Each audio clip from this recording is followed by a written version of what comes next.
Vale a pena.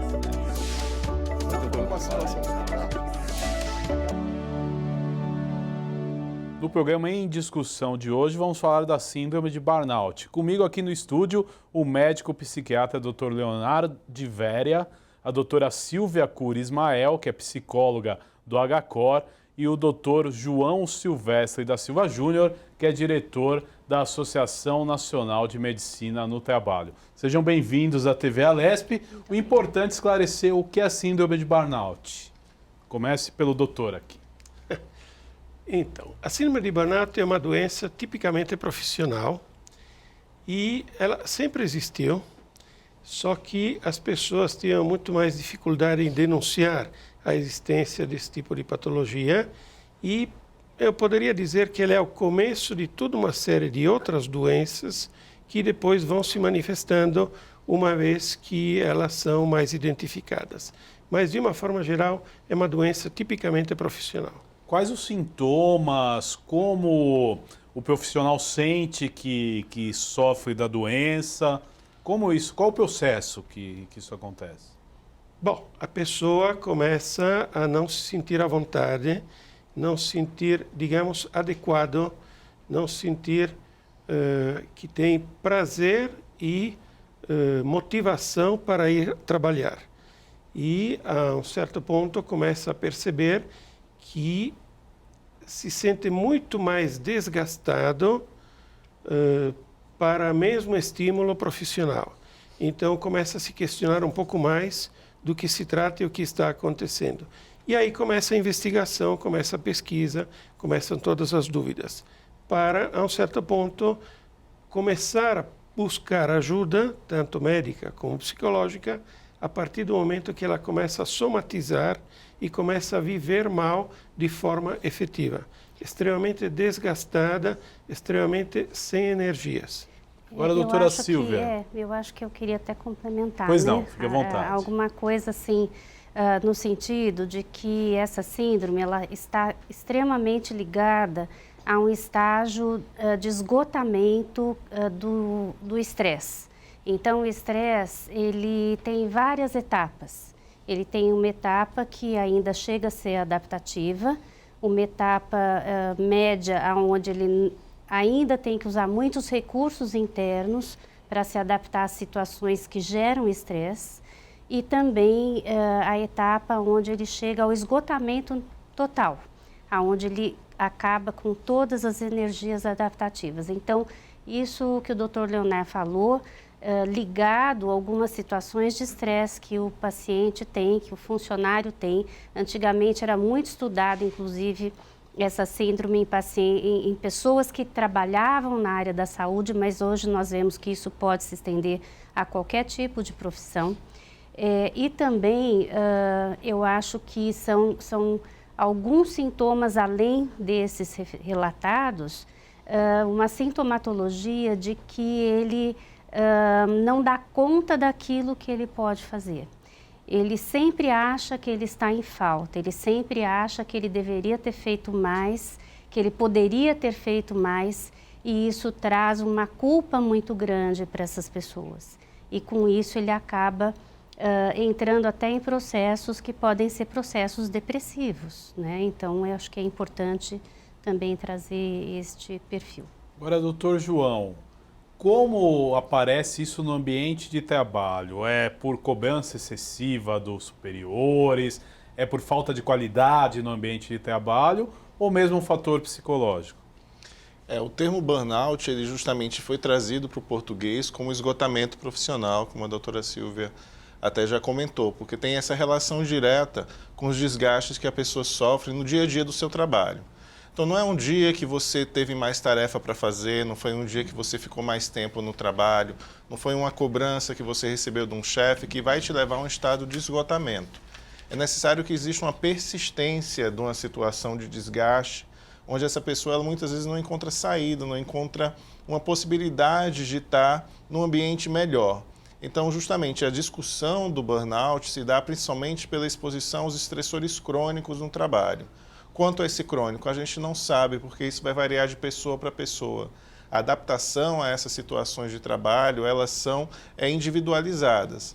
Então, a gente tem que justamente proteger todas as pessoas da situação de estresse e a gente tem que estar monitorando se essas pessoas que estão lá no desempenho do seu trabalho, se elas já estão apresentando alguns dos sinais e sintomas que já foram elencados aqui. Sem esquecer que justamente o burnout ela vem da condição de trabalho. É uma resposta do trabalhador àquela condição de trabalho que é nociva para ele. Ela pode ser nociva mais rápido para um do que para outros. Mas a gente entende que se não tiver nenhum tipo de abordagem, de intervenção, um grupo grande de pessoas vai terminar adoecendo naquela situação. Olha, doutor Leonardo, o senhor comentava que profissionais da área de saúde eram bastante afetados, né? Hoje já atinge todas as profissões. Uma pesquisa de 2015 nos Estados Unidos dizia que 46% dos médicos americanos sofriam da síndrome. Por que isso acontece com o profissional da saúde? Porque muitas vezes nós não podemos fazer tudo aquilo que gostaríamos com o nosso paciente. Uma, porque talvez não temos recursos suficientes para poder pôr em prática e atender o nosso paciente. E, em segundo lugar, porque muitas vezes o próprio paciente não está preparado para receber aquele atendimento, tanto em termos de amadurecimento como em termos de conscientização. Então nós precisamos diminuir um pouco o nosso ritmo para conseguir ajudar o paciente a melhorar a própria qualidade, o próprio nível, para entender melhor o tratamento. Então, essa é uma grande dificuldade. E a partir daí, a um certo ponto, você começa a se sentir um pouco impotente, um pouco desgastado e sem muitos recursos para trabalhar. Agora, entre os sintomas, temos cansaço excessivo, dor de cabeça frequente, alterações no apetite, insônia. Muito tem a ver com os dias de hoje também, que de repente você fica conectado 24 horas por dia no celular, no computador e acaba trabalhando mais também, doutora? Eu acho que isso também é uma coisa que pode acontecer, porque as pessoas acabam se dedicando muito às questões de trabalho com um nível de exigência muito alto, passando do seu limite, e na maioria das vezes elas não percebem que elas fazem isso. Por outro lado, essa questão de você estar muito conectado, muito no computador, isso traz uma outra consequência, que é a pessoa se isolar. E ela se isolando, ela deixa de ter contato com outras pessoas, deixa de fazer coisas que podem relaxá-la, deixa de fazer coisas que podem trazer uma certa tranquilidade ou até um hobby mesmo. Então isso acaba piorando esse quadro também. Agora, doutor João, quando que se chega ao diagnóstico mesmo? Quando a gente pode diferenciar que não é pressão de chefe, excesso de trabalho? Quando você diz que a pessoa está doente mesmo? Pesquisas internacionais elas já trazem para a gente critérios para você fazer essa caracterização. Se não é alguém que está sobre um estresse mais grave, se é uma pessoa que ela não está passando por fatores externos que estão influenciando sua saúde. Então existem alguns questionários até que são utilizados fora do Brasil e são utilizados em pesquisas aqui no Brasil, que juntam 3 dimensões que são analisadas. A primeira das dimensões é esse esgotamento físico-mental. Então essa pessoa vai se apresentar aí sem força, sem energia, sem motivação. Associado a isso, a pessoa ela vai ter uma baixa realização da sua profissão. Então ela não está feliz no desempenho do seu trabalho, porque ela está ali vivendo uma situação de trabalho que ela não te traz satisfação, não te traz desenvolvimento, você sofre para poder ir fazer o seu trabalho. E a última situação, essa que é a mais complicada, que é o que a gente chama de despersonalização. Essa pessoa ela deixa de ser aquele profissional que ela era antes e ela se torna um profissional relaxado, sem querer se relacionar com os colegas, com aquelas pessoas a quem ela presta serviço. Muitas vezes essa pessoa se torna cínica no desempenho do seu trabalho. Ela não é aquela pessoa que, na verdade, ela tem no âmago dela, como ela já foi em algum momento. Então, quando você encontra essas características no profissional, você pode chegar, ao analisar a situação de trabalho que ele se expôs, pode dizer, olha, ele está com esgotamento profissional, provavelmente por conta dos estressores que ele sofreu no trabalho, e a partir daí a gente tem que desenvolver as estratégias de intervenção para tirar essa pessoa dessa situação, né? O ideal é trabalhar, logicamente, com estratégias de prevenção, mas a gente precisa ter no dia a dia o que a gente chama de diagnóstico precoce. Então, na medicina do trabalho, um dos pontos fundamentais é a gente acompanhar a saúde desses trabalhadores para saber se aquela pessoa está saindo justamente fora do eixo e a gente conseguir recuperá-lo o mais rapidamente possível para evitar que isso desencadeie outras doenças que muitas vezes vão gerar a entrega de atestados médicos, a necessidade de um afastamento para o INSS, até uma situação de demissão por baixa produtividade.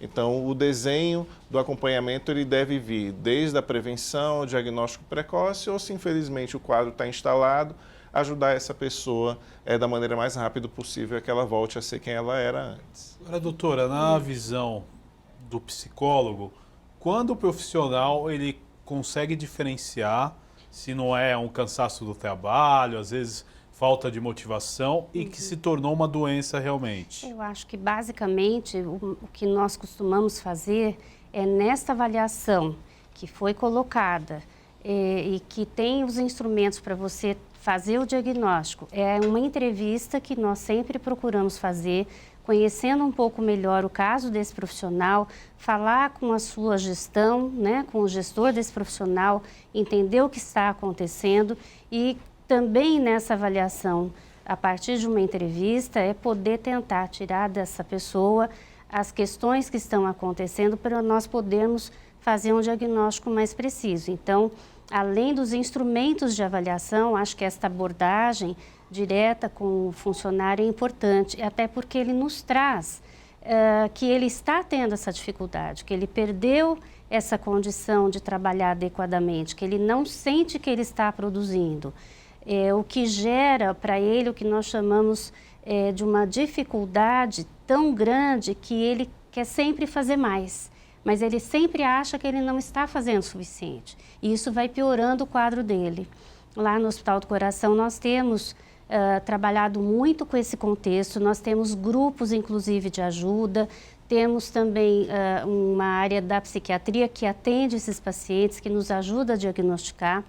E nós temos, fora o tratamento proposto, não só com o psiquiatra, mas com a psicologia, nós temos uma pessoa dentro do RH que nos ajuda com o trabalho, não só de arte, como é feito muito hoje, e trabalhando com o Mindful, que é uma técnica muito importante, que tem sido muito utilizada hoje, aonde ele passa a ter um olhar mais para dentro de si, trabalha a respiração, trabalha alguns contextos também na produção artística, não só de desenho, trabalho com argila, aonde isso ajuda essa pessoa a se soltar e poder entender um pouquinho melhor o momento dela atual, né? Então, existe uma coisa muito discutida hoje que chama-se fadiga por compaixão, que é exatamente isso, a pessoa entra nesse estresse, nesse esgotamento, porque ela tenta tanto ser a melhor e ela acha que ela não consegue, que ela entra nessa fadiga que nós chamamos. Agora, então, a maioria é bem dos interessante. casos, né, os senhores falaram que é importante o diagnóstico precoce. Sim. Mas como se faz esse diagnóstico que a pessoa, às vezes, ela tem dificuldade de admitir que está doente, né? E, às vezes, medo, eu acho que deve sofrer preconceito. Porque você vai avaliando o contexto no qual a pessoa trabalha e você vai levantando a história da pessoa. Então, por exemplo, nós precisamos viver a nossa vida em equilíbrio. Ter equilíbrio entre a nossa vida profissional, a nossa vida familiar, o nosso tempo de lazer e o nosso eu. E a gente percebe como, na maior parte das vezes, as pessoas não têm isso em equilíbrio. Principalmente não têm o momento eu, porque eles confundem a vida profissional e misturam a vida familiar com o lazer, enquanto são momentos totalmente distintos. A partir do momento que você vive a tua vida na profissão e na família você não consegue se recuperar e não tem um momento só para você, a vida profissional deixa a desejar. Essa é a primeira questão. A segunda questão, complementando o que ela falou, é uma questão de autoestima. A partir do momento que você começa a se sentir inseguro no seu desempenho, naquilo que você faz, você começa a ficar tenso. E quanto mais você fica tenso, mais você fica ansioso. E na medida que você fica ansioso, é um ciclo que continua. A partir daí, você fica com baixa autoestima e você não depende mais, como ele disse, da sua própria opinião, do seu desempenho. Mas você conta muito mais com a opinião dos outros. Então, se dá muito mais relevância à opinião dos outros, se colocando sempre para baixo, sempre em minoria, achando que você não está dando conta. A partir daí é uma bola de neve e aí você começa a ter outros problemas, depressão, insegurança, síndrome do pânico, e aí que é feito o diagnóstico, porque quando você faz um levantamento e não percebe um motivo efetivo daquela síndrome do pânico e começa a fazer uma anamnese, começa a fazer um levantamento, aí é fácil identificar a síndrome. Geralmente está associado a doenças mais graves Sim. também, né? Sim. Pois não, primeiro, doutor. Em alguns momentos, no ambiente de trabalho, quem detecta isso são os colegas de trabalho, os supervisores, porque notam que aquela pessoa está diferente. Reduziu a produtividade, não está mais conseguindo ter aquela entrega, está tendo problema de faltas, às vezes a pessoa falta e simplesmente não dá justificativa, porque justamente aquela situação de não conseguir sair de casa para ir trabalhar. Então, você tem se você tem um trabalhador que está inserido num contexto de trabalho, onde tem ali uma rede de apoio no trabalho, são os próprios colegas que vão ajudar a equipe de saúde a resgatar essa pessoa. Porque muitas vezes a pessoa ela não enxerga, não acredita, não quer aceitar que está passando por algum problema, enquanto que quando a gente está falando do burnout, que é o esgotamento profissional, provavelmente é o próprio trabalho que está gerando aquela situação. Então, a pessoa pode estar ali sem ter condições de sair sozinha da situação. Então, a gente vê nos ambientes de trabalho que os colegas e os chefes, eles são um ponto ali focal de notificar a área de saúde ou a própria área de recursos humanos que aquele trabalhador está precisando de algum tipo de ajuda e de apoio.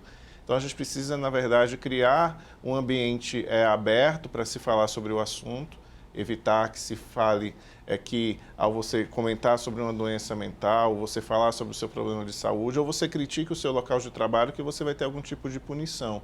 Porque se você abre o espaço para discussão, é mais fácil da gente conseguir dar o apoio, dar a ajuda, dar a assistência que as pessoas muitas vezes precisam. Então, eu acho que também complementando isso que ele falou, que eu acho que é uma questão muito importante, além de você ter os colegas que têm essa percepção e que vão também ajudar a pedir ajuda, é importante que a empresa conheça esse problema, entenda e esteja aberta para acolher. Eu acho que a palavra importante nesse caso é o acolhimento. Então, se a empresa tem programas que atuam em cima dessa questão, ela vai comunicar isso para os seus funcionários, vai fazer reuniões, vai falar com os gestores, vai pedir uma ajuda, divulgar que esse trabalho existe e quando isso é aberto para o funcionário, também existe uma possibilidade maior dele procurar ajuda. Por quê? Às vezes o funcionário tem medo de falar que ele está com algum problema emocional por medo de ser mandado embora. Então, se existe essa abertura por parte da instituição, que os colegas têm a chance de poder ir lá, de alertar, ou o próprio gestor, e ele se sente de fato acolhido e não ameaçado de ser mandado embora, isso faz toda a diferença. Nós fizemos este ano, em janeiro, algumas palestras do Janeiro Branco, que é uma comemoração recente, que é o mês da saúde mental, e por incrível que pareça, nós tivemos uma participação enorme da população de funcionários, nós nem esperávamos isso. Por quê? Porque as pessoas realmente se sentiram com possibilidade para buscar ajuda, porque aquilo estava sendo discutido, aquilo não era uma ameaça mais para eles. Então, acho que isso é uma das questões fundamentais que nós temos que olhar hoje. Agora, recentemente o burnout foi considerado pela Organização Mundial de Saúde como um fenômeno ligado ao trabalho e não uma doença. Por que isso? A gente trabalha com códigos, né? Então, o código que a gente dá o adoecimento hoje no Brasil é a 10ª versão da Classificação Internacional de Doenças e Enfermidades. E vai haver uma revisão dessa codificação, vai vir a 11ª versão. E a Organização Mundial da Saúde já sinalizou que vai incluir o termo burnout, esgotamento profissional, nessa 11ª versão. Por quê?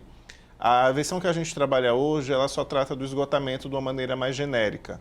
E aí, conforme esse esgotamento, que pode ser um esgotamento relacionado a problemas familiares, um esgotamento de vários outros tipos, então nós fazemos uma segunda classificação de que a pessoa tem um esgotamento e esse esgotamento tem relação com o trabalho.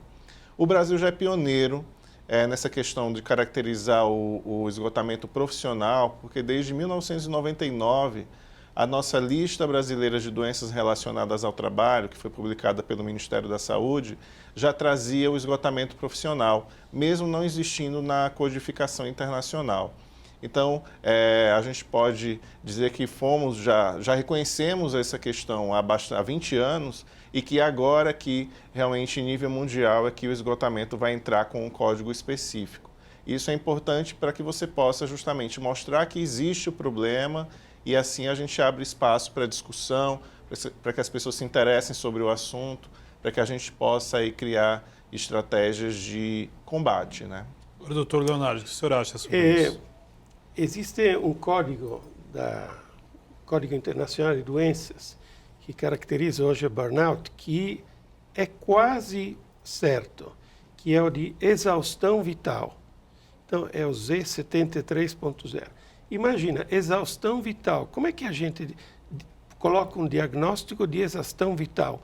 Para a pessoa chegar a esse ponto de exaustão, precisa estar muito mal. Agora, existe uma outra questão, na minha opinião. Eu sou também médico do trabalho, então vivo um pouco a parte psiquiátrica e da medicina do trabalho.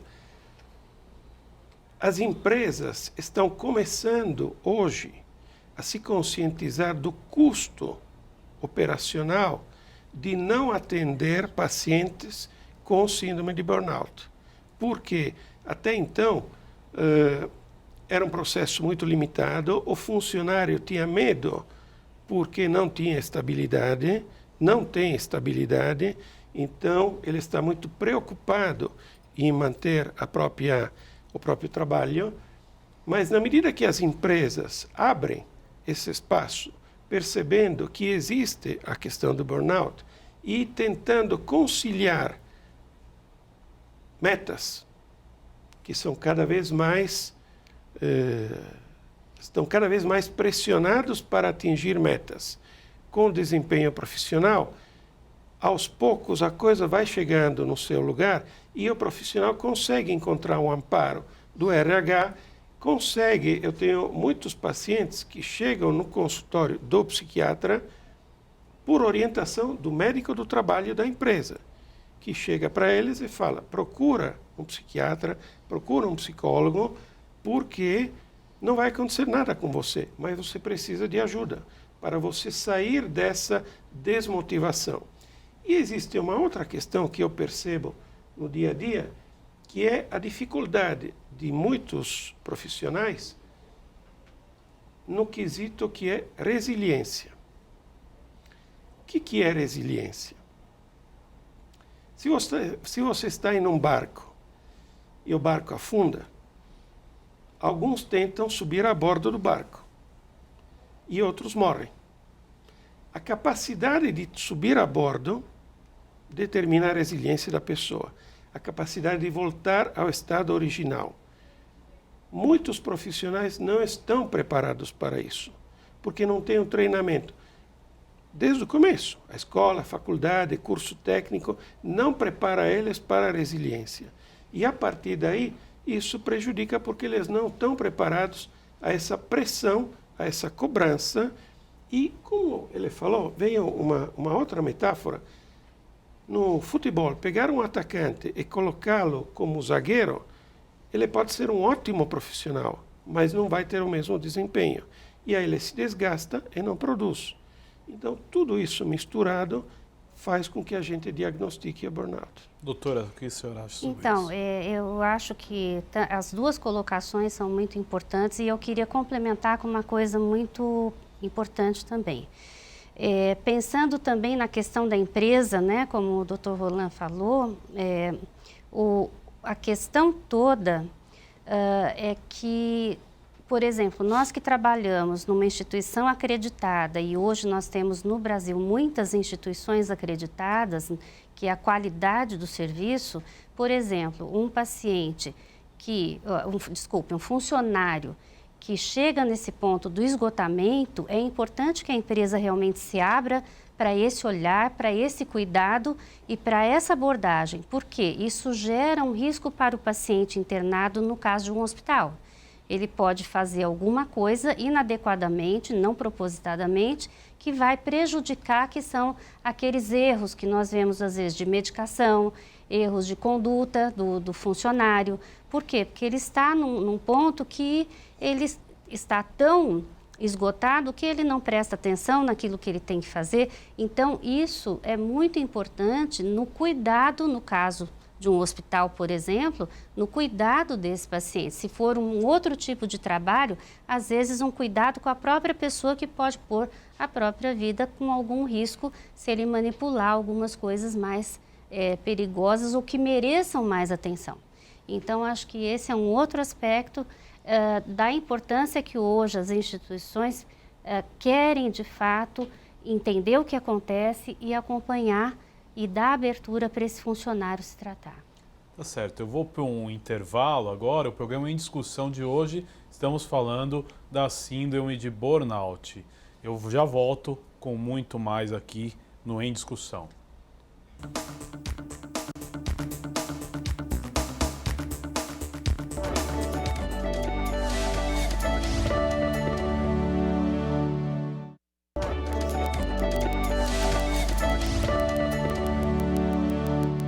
No programa Em Discussão de hoje, nós estamos falando da síndrome de burnout. Comigo aqui no estúdio, o médico psiquiatra Leonardo Véria, a doutora Silvia Cury Ismael, que é psicóloga do HCOR, e João Silvestre da Silva Júnior, que é diretor da Associação Nacional de Medicina do Trabalho. Voltando nesse segundo bloco, eu vou perguntar para o doutor João quais as medidas preventivas que uma empresa pode adotar para evitar que seus funcionários adoeçam da síndrome. Tá, lidar com os estressores no trabalho é muito complexo. É diferente de você ver que tem um ruído excessivo numa máquina e você botar uma proteção nessa máquina, ou você observar que alguém manipula um produto químico e você dá uma máscara para essa pessoa.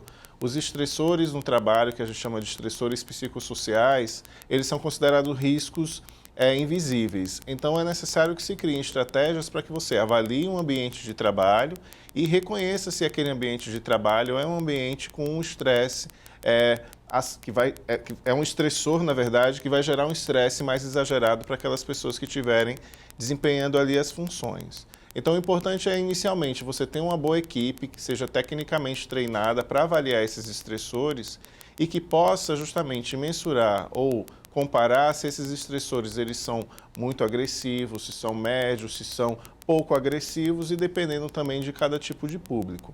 A partir daí é que a gente consegue estabelecer realmente medidas que possam auxiliar a que as pessoas não tenham desgaste relacionado ao trabalho. Sei que estou falando um pouco genérico, mas na verdade que são muitas situações de estresse no trabalho. Vou elencar algumas delas, como as longas jornadas de trabalho. Então, pessoas que trabalham muito além do seu horário de trabalho, do horário esperado. Pessoas que têm uma complexidade de tarefas que elas não foram treinadas para desempenhar aquelas tarefas.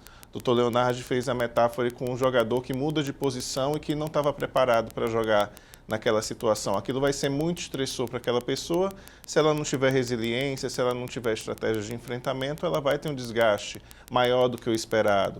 Existe a questão da rede de apoio também. Você trabalhar, como a doutora Silvia falou, você está isolado no seu trabalho, você não tem uma equipe que te dá um apoio, uma ajuda, isso pode ser mais desgastante para você. Você está numa situação de trabalho onde você não tenha a expectativa de ter uma recompensa suficiente para o trabalho que você está executando. situações onde a pessoa ela tem uma dedicação excessiva no seu trabalho.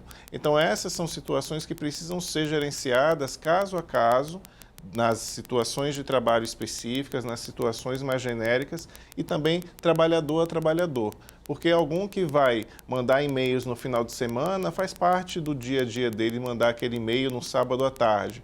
Agora, aquele que se sente obrigado a passar o final de semana respondendo e-mails que não conseguiu, isso vai ter uma outra carga para aquele trabalhador. Então, inicialmente, o ponto focal é o que é que existe no meu trabalho que pode ser adoecedor para os meus trabalhadores? E a gente trabalhar a situação para melhorar aquela situação de trabalho. Um ponto importante, só para complementar, é que a gente vê pouco nas missões e valores das empresas se falar sobre a saúde dos trabalhadores. Se fala, eu quero ser a empresa que mais produz tal peça, eu quero ser a empresa mais reconhecida pelo mercado, e precisa entrar nas missões e valores da empresa. Eu quero que meus trabalhadores estejam saudáveis e se mantenham saudáveis. Clima. Doutor. O clima empresarial é extremamente importante. É fundamental a empresa proporcionar o melhor clima profissional, que começa desde o trajeto.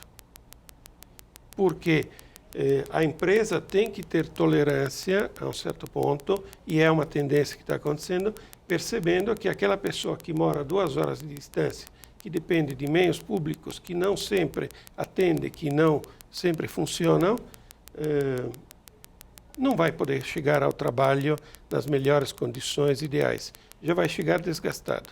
E a partir daí a empresa tem que ter essa política. Não, o esgotamento acho que já começa quando a pessoa vai bater o cartão de ponto, né? Porque de repente está atrasado, sabe que vai levar uma bronca do chefe, quer dizer, o dia já começa mal. A cultura começa na gestão.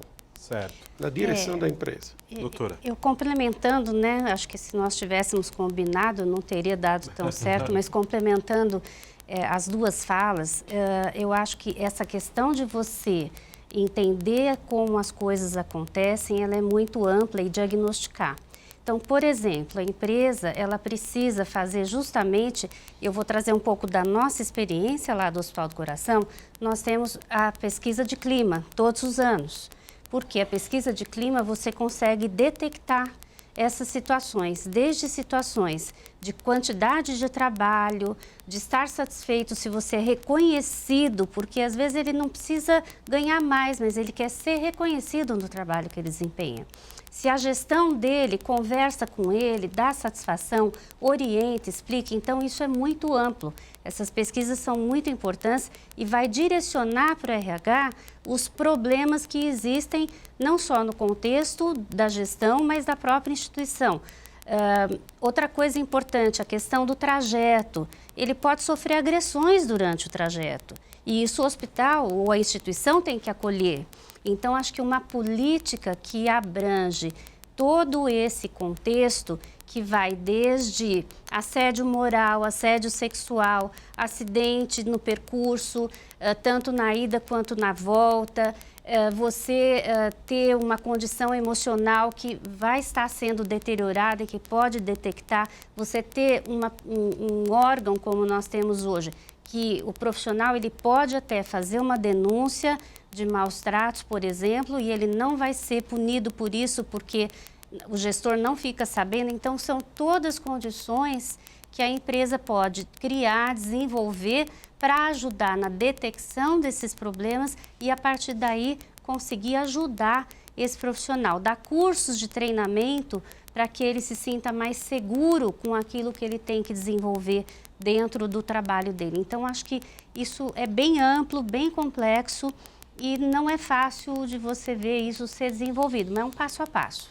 Agora, a senhora tocou até num fator que eu acho de extrema importância.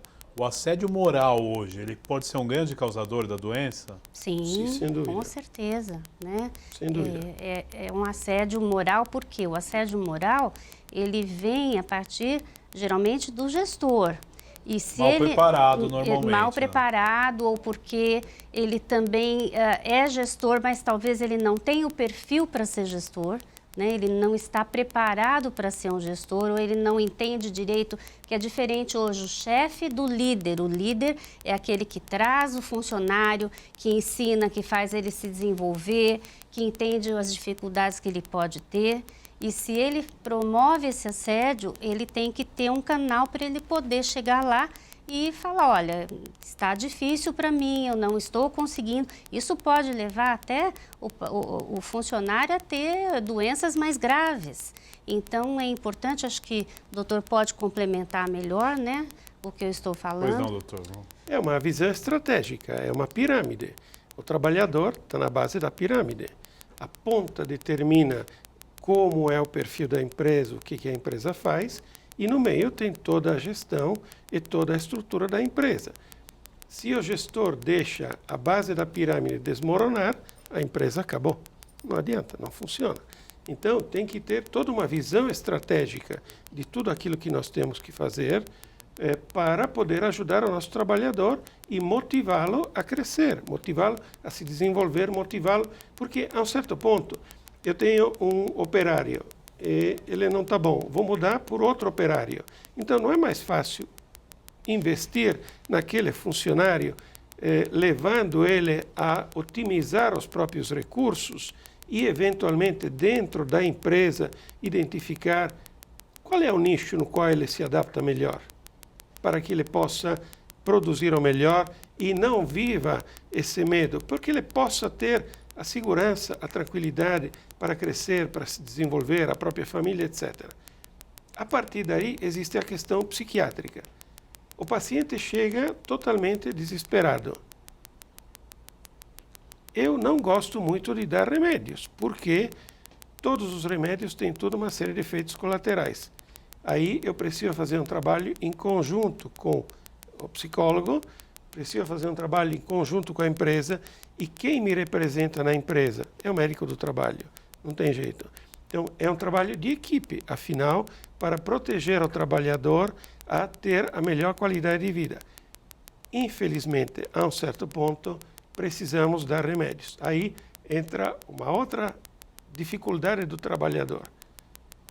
Não tenho dinheiro para comprar o remédio. Não tem dinheiro, não tem remédio na rede pública. Será que o remédio vai me viciar? Eu não quero ficar dependente do remédio. Sim. Então, ainda existe no Brasil também um preconceito em relação a remédio. existe né? o preconceito em relação ao remédio. Mas existe um outro preconceito que é muito mais complicado. Eu não quero atestado, porque se você me dá atestado com carimbo de psiquiatra, eu vou ser prejudicado na empresa. Sim. Você percebe como a Existe coisa um medo de assumir a é doença. muito mais complexa e o trabalhador é a última roda do carro, é a última peça. Então, não adianta falarmos só do trabalhador, nós precisamos educar a gestão para evitar todo esse custo profissional, porque a exaustão vital é fato, mas existe um custo operacional da exaustão vital que nós podemos evitar trabalhando, nomeando gestores, como ela falou, competentes, que sejam líderes. Não adianta ser amigo do chefe, tem que ser líder, tem que ser preparado para poder gerir aquela equipe. Não adianta nós trabalharmos com alguém onde todo o grupo está insatisfeito e, evidentemente, não consegue produzir. Tudo isso é um custo. Então, é uma coisa que tem que ser vista de uma forma geral. Nos ambientes de trabalho, as equipes de saúde e segurança, elas são acostumadas a lidar, ou devem estar acostumadas a lidar com indicadores. Que justamente a gente já conversou, o chefe vem conversar, contar sobre o fulano, ou o ciclano no exame periódico faz uma queixa, mas deve ser sistematizado de forma rotineira uma avaliação populacional, que a gente chama epidemiológica, entender o que está se passando com aquele conjunto de pessoas que são pessoas diferentes, mas que estão no mesmo ambiente de trabalho, com as mesmas jornadas de trabalho, com as mesmas chefias, as mesmas cobranças. E a partir daí, a equipe de saúde ter uma análise longitudinal ao longo do tempo do que está acontecendo com aquele grupo de trabalhadores, se eles estão se mantendo saudáveis ou se estão começando a entrar numa situação de desgaste causado pelo estresse no trabalho ou não. Existe um indicador que hoje em dia a gente tem tentado trabalhar ele de uma maneira mais efetiva, que é chamado presenteísmo. O que é o presenteísmo? São as pessoas que vão trabalhar, mas elas não estão na plenitude da sua condição de trabalho, elas estão com a redução da sua capacidade de trabalho.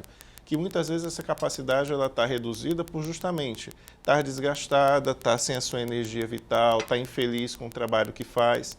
Só que essa pessoa ela não tem coragem de buscar um atendimento médico, porque vai ser taxada de louca se chegar lá reclamando que está com queixas, dificuldade para dormir, chorando, sem energia. Essa pessoa não quer ir no médico porque corre o risco de receber um atestado.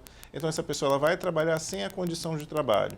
E isso vai gerando uma piora clínica nesse trabalhador, que quando ele vai ver, na verdade o estado dele já está numa situação que ele não tem outra opção a não ser o afastamento completo do trabalho. E aí você tem um outro problema que vai ter que ser afastado para o INSS, passar em perícia, esperar se vai receber ou não benefício, se vai passar pelo pente fino no futuro, se não vai.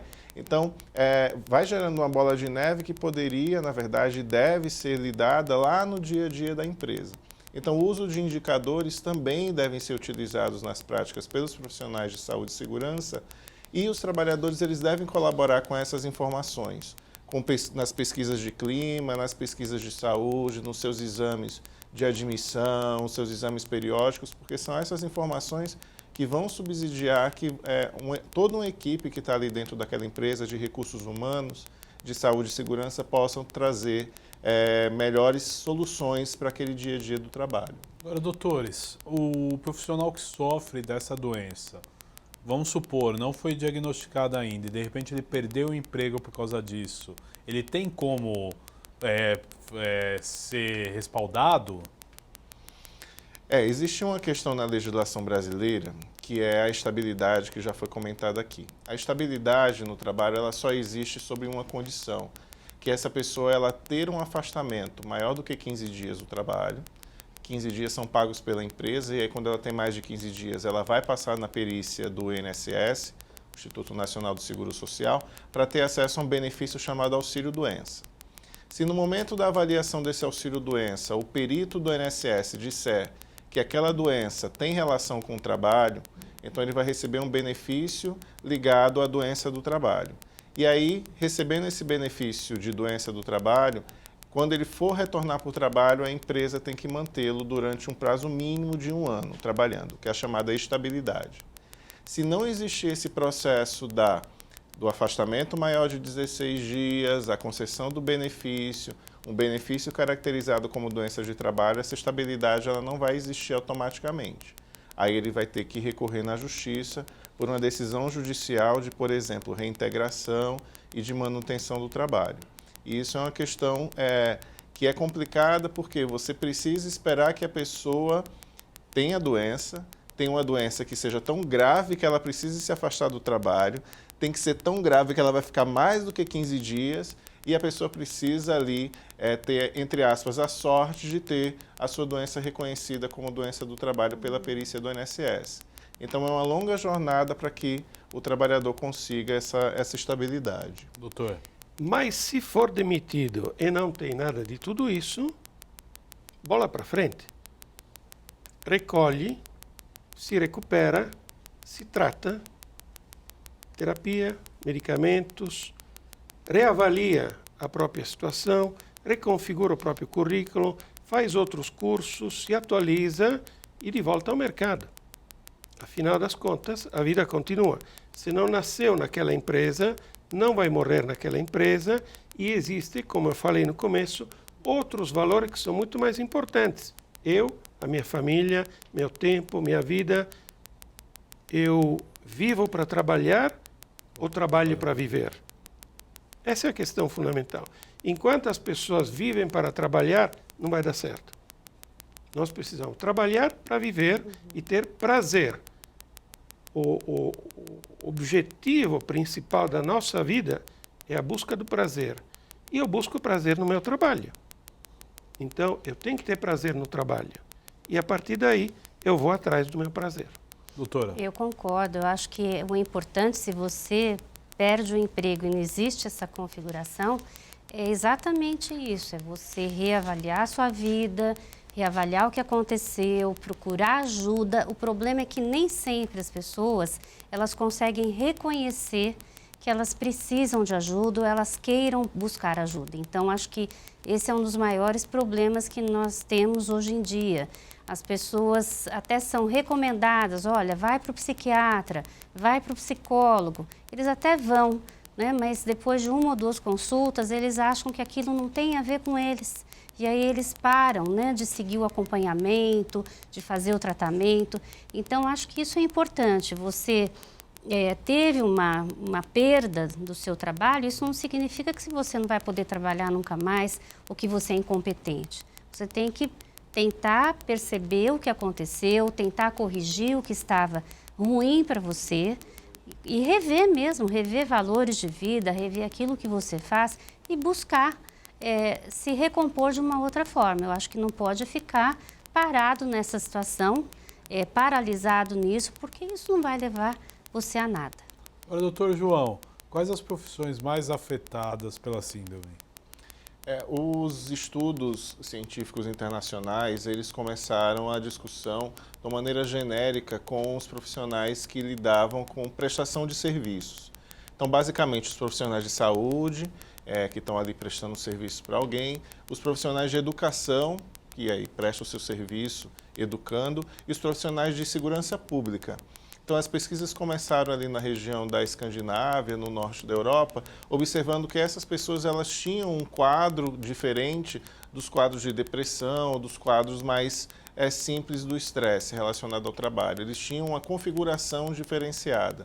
E aí começou-se a desenvolver estudos em grandes grupos populacionais desses grupos de trabalhadores, com justamente questionários, medindo aí a apresentação, vamos dizer, clínica, psicológica desses profissionais que tinham como uma característica em comum prestação de serviço.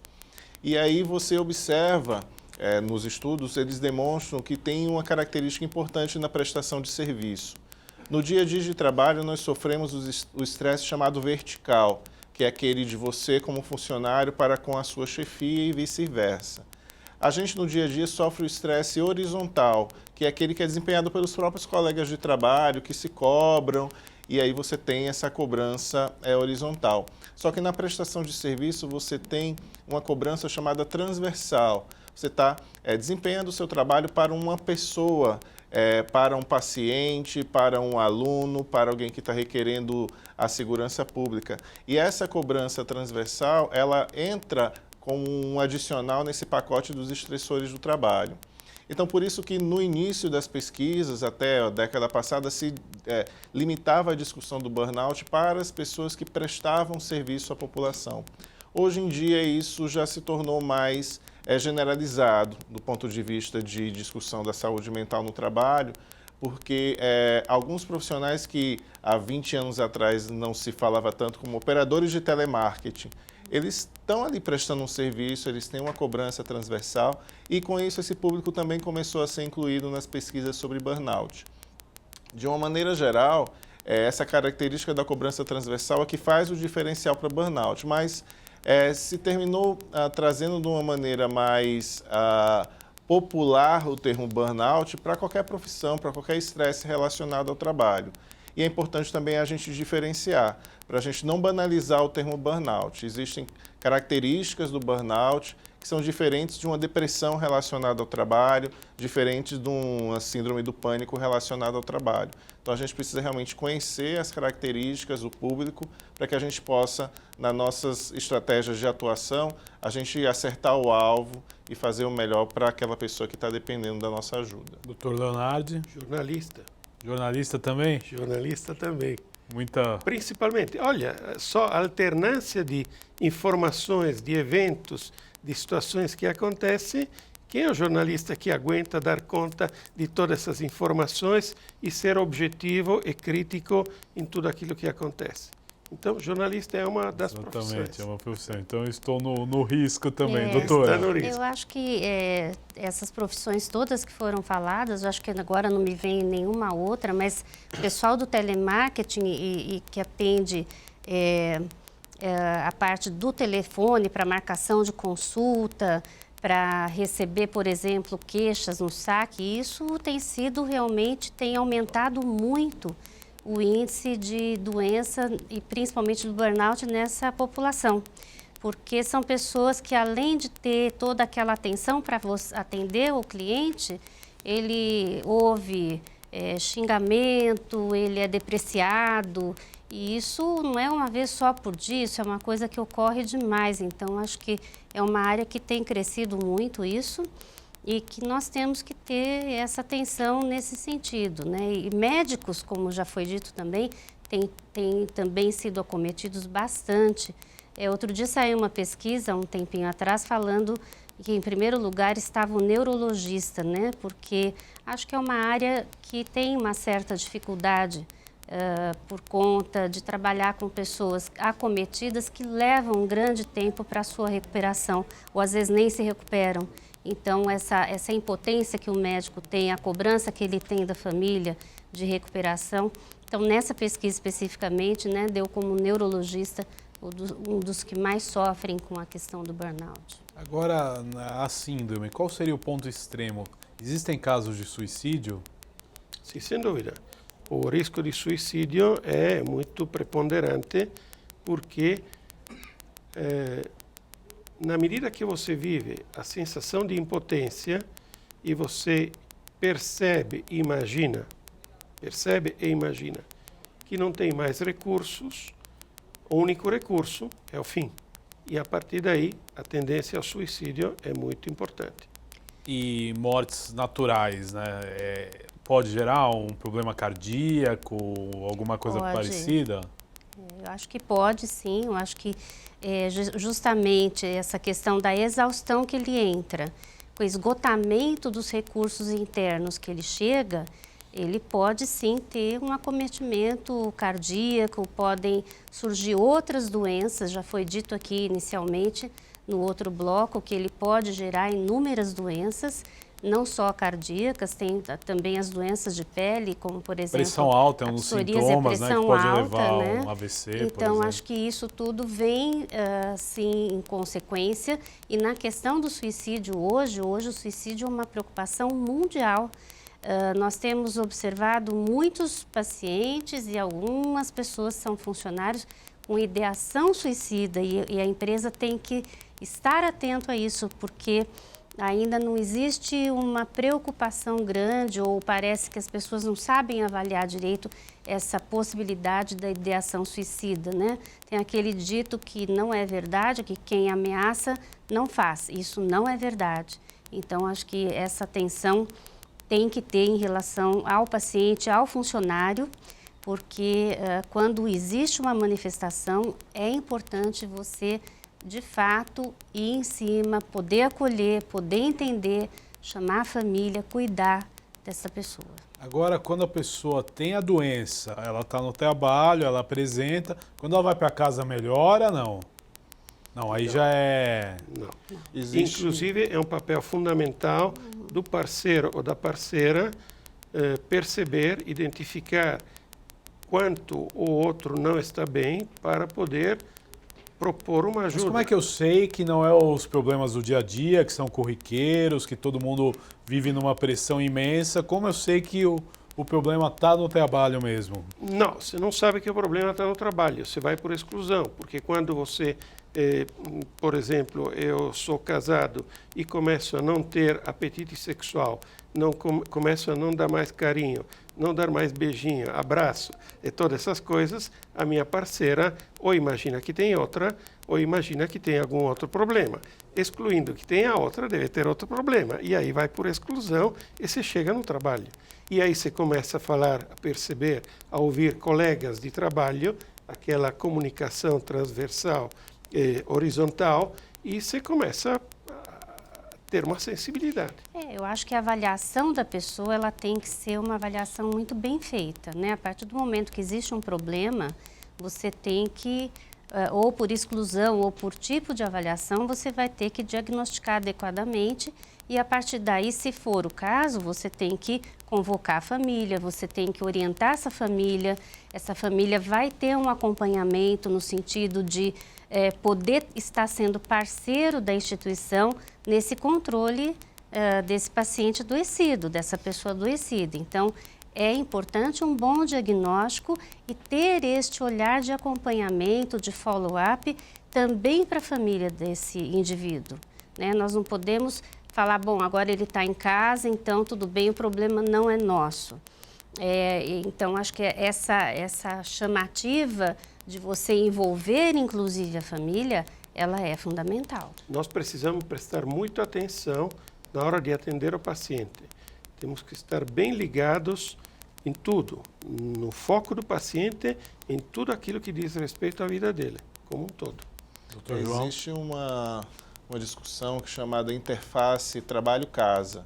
Algumas pessoas até chamam conflito. Eu não gosto de chamar conflito porque nem sempre há conflito. É o interface trabalho-casa, onde a gente precisa entender que o que acontece no trabalho reverbera em casa e o que acontece em casa reverbera no trabalho. A pessoa, quando passa o seu crachá na catraca, não entra num portal mágico que ela só vai se preocupar com o dia a dia dela de trabalho, que ela tem que entregar. Não, se o filho ficou doente, ela está ali preocupada com aquilo, se tem uma conta que atrasou, se tem algum familiar que não respondeu uma mensagem que você mandou, aquilo vai interferir no teu dia a dia de trabalho. Da mesma forma, se você não conseguiu entregar um relatório, se te cobraram uma meta exagerada, se uma reunião não foi muito bem no trabalho, você vai ter em casa uma presença no teu ambiente doméstico que não é aquele que a família espera ou que você gostaria de ter, porque a gente vai carregando esses estressores de um lado para o outro. O que precisa estar muito claro nas abordagens é quando um está sobrepondo ao outro. E quando a gente fala do ambiente de trabalho, é aquela rede de apoio. Então, se eu estou passando por uma dificuldade com um filho, por exemplo, que está adoecido, então, que a chefia ela seja mais receptiva a você poder sair um pouco mais cedo. Em algumas situações, até você vê os empregadores proibindo as pessoas de atender um telefone no trabalho, mas se você tem uma emergência, uma urgência. Então, isso são pequenas coisas que hoje, ok, fiquei chateado, não deu certo, mas se é uma coisa rotineira, cotidiana, se é algum familiar idoso que precisa ali de um apoio recorrente e você está preocupado, isso vai gerando esse desgaste também. Então, a interface trabalho-casa é um ponto importante para a gente entender se existe uma política dentro da empresa de acolhimento a esse trabalhador, de suporte a esse trabalhador, ou se, poxa, na hora que eu entrar na empresa, eu vou ter muita preocupação com o que está acontecendo lá fora e não vou conseguir me dedicar ao meu trabalho. Então, se você falar isso para o presidente da empresa, ele vai dizer, nossa, mas eu quero o trabalhador no auge da sua disposição, da sua capacidade, da sua entrega, e ele não deveria ocupar, por isso, não né? deve Porque, ocupar o seu tempo com essas preocupações. Então, deveria ser criado uma ponte ou uma abertura de espaço para que isso pudesse realmente acontecer, quanto que muitas vezes na ponta é aquele chefe mal preparado, é aquela gestão que pensa só no imediatismo, que está dificultando até uma política da empresa que está sendo prejudicada, né? Doutor João, estamos chegando nos momentos finais do nosso programa. Quero agradecer a presença de todos, dizer que a TV Alesp está de portas abertas sempre aí para esclarecer, para debater, tá? Então quero agradecer a participação de vocês. Muito obrigada. Obrigado. Eu agradeço. Este foi o programa Em Discussão. Hoje nós conhecemos o que é a síndrome de burnout. Você pode ver e rever este e outros programas no nosso canal no YouTube. Até nosso próximo encontro. Tchau, tchau.